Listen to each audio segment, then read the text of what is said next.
this is Krishna's, he likes all these different moods. And like you ask someone, what do you think about Radhadasi? Oh, she's very moody.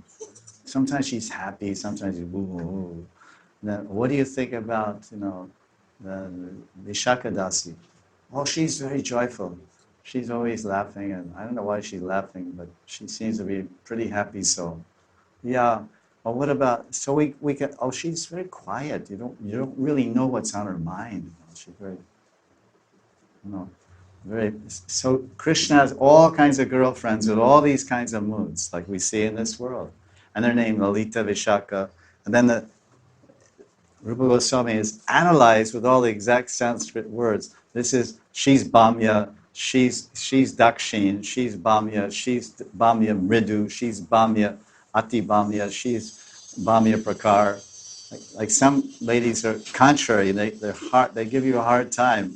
And some really are contrary and really give you a hard time. So Radharani is Bhamya, Madhya. She's like medium, opposed to Krishna, medium contrary to Krishna. Because Radharani has a lower breaking point.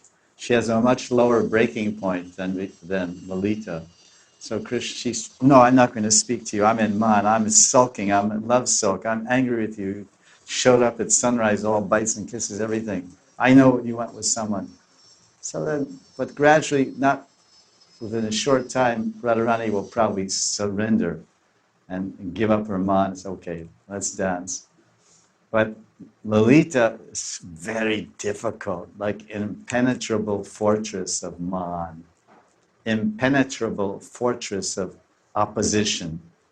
No matter what Krishna does, tricks, jokes, faces, touches her feet, bows down to her feet, massages her feet, offers her sweets, any kind of bribe, anything you can imagine. Lalita's like, no, no, no. And then sometimes he says, okay, then I'm leaving. And she says, go ahead. And he does. And she just walks out and goes and sees Radharani, not affected. Because she's Bhamya Prakar. Prakar means excessive, ferociously opposed to Krishna.